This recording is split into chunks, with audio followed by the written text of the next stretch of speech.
Okay, good evening everyone. आज की video में हम लोग डिस्कस करेंगे advantage of long form of periodic table. Last video में हमने देखा था पीरियोडिक टेबल के बारे में, long form of periodic table के बारे में। ठीक है, इस वीडियो में हम इसके कुछ एडवांटेज और डिसएडवांटेजेस देखेंगे। जैसे सबसे पहली पॉइंट जो उन्होंने एडवांटेज है इसका, वो ये है कि इसका क्लासिफिकेशन एटॉमिक नंबर के बेसिस पे, ना कि एटॉमिक वेट के हिसाब से, जिसके कारण एटॉम की क्या है, मोस्ट बेसिक या फंडामेंटल प्रॉपर्टी है ये। ठीक है।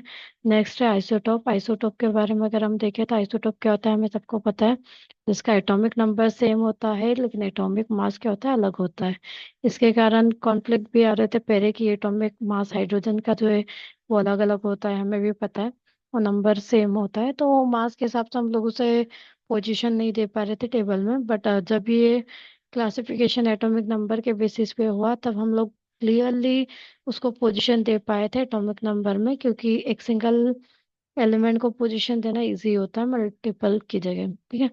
नेक्स्ट है पोजीशन कवन बाय द इलेक्ट्रॉनिक कॉन्फ़िगरेशन। जो long form of periodic table में, इसमें इलेक्ट्रॉनिक कॉन्फ़िगरेशन की मदद से जो है उसकी पोजीशन डिफाइन की जाती है, जिससे क्या होता है, काफी इजी हो जाता है और सिस्टमेटिक भी होता है। नेक्स्ट है easy to remember and reproduce. हम लोग कोई सा भी एलिमेंट के नंबर के थ्रू उसकी पोजीशन वगैरह आइडेंटिफाई कर सकते हैं। ठीक है, उसको रिप्रोड्यूस कर सकते हैं, ये बता सकते हैं कि ये इसकी प्रॉपर्टी क्या है, इसकी कैरेक्टरिस्टिक क्या है, and किस पोजीशन पे ये पीरियोडिक टेबल में एग्जिस्ट करता है। ओके। नेक्स्ट है सिस्टमेटिक ग्रुपिंग ऑफ एलिमेंट। इसके थ्रू हम लोग सिस्टमेटिक ग्रुपिंग कर पाए थे एलिमेंट के। ब्लॉक्स हम लोगों ने देखा था, 4 ब्लॉक थे एसपीडीएफ। ठीक है। इन 4 एसपीडीएफ ब्लॉक के थ्रू हमने क्या देखा था कि हर एक ब्लॉक में अलग अलग एलिमेंट है और उनकी प्रॉपर्टी के बेस पे उन्हें क्या किया गया था, क्लासिफाई किया गया था और उसमें पोजिशन में उन्हें रखा गया था। तो ब्लॉक की मदद से हम लोग इजीली काफी सारी चीजें क्लियर कर सकते हैं, जैसे प्रॉपर्टी हो गया, एटॉमिक नंबर हो गया, पीरियड्स हो गए, ग्रुप्स हो गए। ठीक है, एक्सेट्रा। अगला था position of same element is justified. Some element की पोजीशन जो जस्टिफाइड हो गई थी। प्रीवियसली हम देख रहे थे कि ऑर्गन को पोटेशियम के आगे रख दिया गया था मास के कारण, एटॉमिक मास का देख रहे थे उस कारण। बट ऑर्गन का एटॉमिक नंबर 18 होता है, पोटेशियम का 19 होता है, और जब एटॉमिक नंबर के हिसाब से इसे क्लासिफाई किया गया, पोजीशन दी गई, तो इसको इसकी पोजीशन प्रॉपरली क्या है, सेट हो गई थी। ठीक है।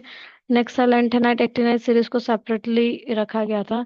क्यों? क्योंकि इनकी जो प्रॉपर्टीज थी बाकी एलिमेंट से डिफरेंट थी, इसलिए इनको अलग ही रख दिया गया था, उन एलिमेंट्स के बीच में नहीं रखा था ताकि कोई कंफ्यूजन ना हो।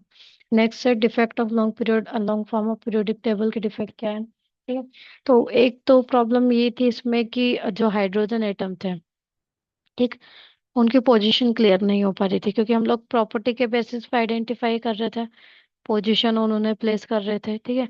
बट हाइड्रोजन एक ऐसा एलिमेंट है जिसका अल्कलाई मेटल और हेलोजन दोनों के केस में क्या होता है, आ, दोनों से प्रॉपर्टी सिमिलरिटी रखता है ये, इसलिए इसकी पोजीशन क्लियर नहीं थी और एट द एंड इसको अल्कलाई मेटल में पोजीशन दे दी गई।